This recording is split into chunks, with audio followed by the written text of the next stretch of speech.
Let's start with the biggest deal so far of the transfer window, and that is West Ham's attempt to sign Jermaine Defoe. Now, this is a state of play. West Ham have made a £6 million offer. That's been rejected by Sunderland. West Ham, though, are willing to pay more, but Sunderland's valuation is close to £15 million for a 34-year-old striker. Now, this is what West Ham manager Slaven Bilic had to say this morning.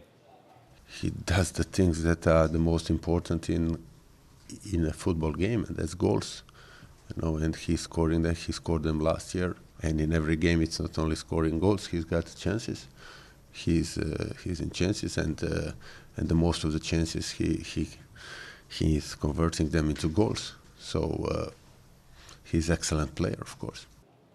Now, Defoe is not the only striker West Ham have made a bid for this week. They're also interested in signing Scott Hogan from Brentford. We believe they've made a bid of £10 million, but that has been turned down as well. Hogan valued it up to £15 million by Brentford. Now, Reading, Norwich, Aston Villa and Watford are also interested. Hogan wants Premier League football. This, again, is what Slaven Bilic had to say this morning. Scott is a good player. I watched him a few times.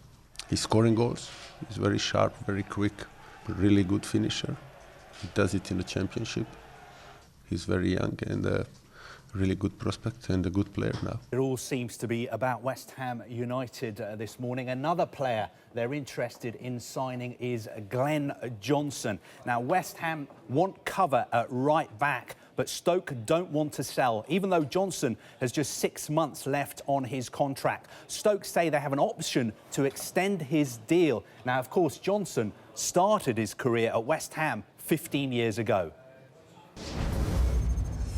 It's not just about West Ham this morning. Let's go to Arsenal, and here it says that a deal is close for Cohen Bramall. Well, the latest information I'm just getting is that Arsenal have completed that deal, and the fee is a bit more than that. I think the fee will end up being about £100,000.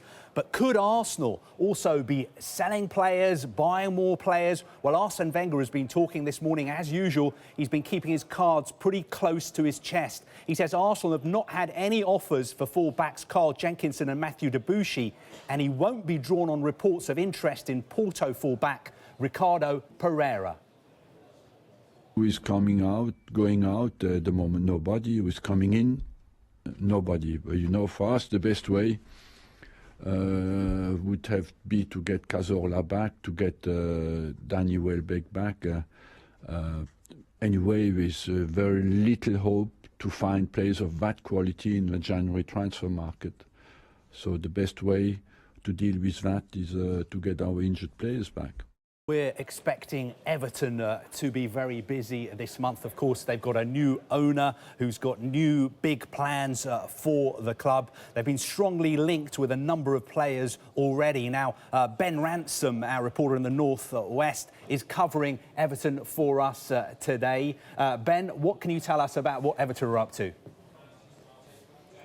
Yes, Carve, we could potentially see one of the biggest domestic deals of this window confirmed today, because Charlton forward Ademola Lookman travelled up to Merseyside yesterday for a medical. That's all now done. We understand personal terms aren't an issue, so we're expecting this deal to be confirmed today. The fee being talked about is £10 million, although it is my understanding it will be a bit less than that. However, clearly a statement of intent from Everton, who, as you rightly say, we do expect to be very busy this month. Another player they're being linked with is Memphis Depay from Manchester United. You might remember around 6 weeks ago, Ronald Koeman publicly expressed his interest in a loan deal. Now, at the time, Jose Mourinho wasn't too happy with those comments, but since he's revealed that Depay can leave Old Trafford in January. Everton then interested potentially in a loan, although United, we understand, would prefer a permanent transfer.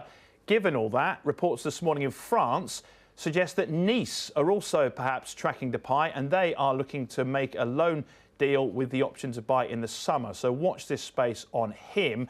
Everton looking for perhaps more than one player from Manchester United, because it's our understanding they're number one target is Morgan Schneiderlin. Now, the player is available again, like Depay, to leave Old Trafford in January. It seems as though at this stage that Everton would be his most likely destination. That's despite Everton's opening offer of around £19 million being rejected. West Brom also in the hunt. They've had an £18 million offer rejected, but it's our understanding Manchester United are looking for closer to the £24 million which they paid Southampton for his services back in July 2015.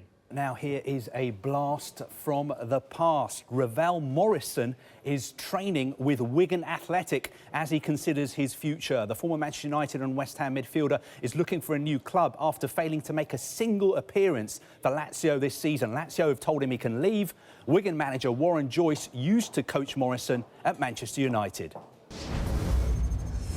Now, Chinese football is growing fast, so fast, in fact, that there are reports that Shanghai SIPG have made a world record £128 million offer for Dortmund striker Pierre-Emerick Aubameyang. Now, SIPG already have Brazilians Oscar and Hulk, and they're spending big this window. Our information is, though, that it would be very difficult for them to buy Aubameyang this month.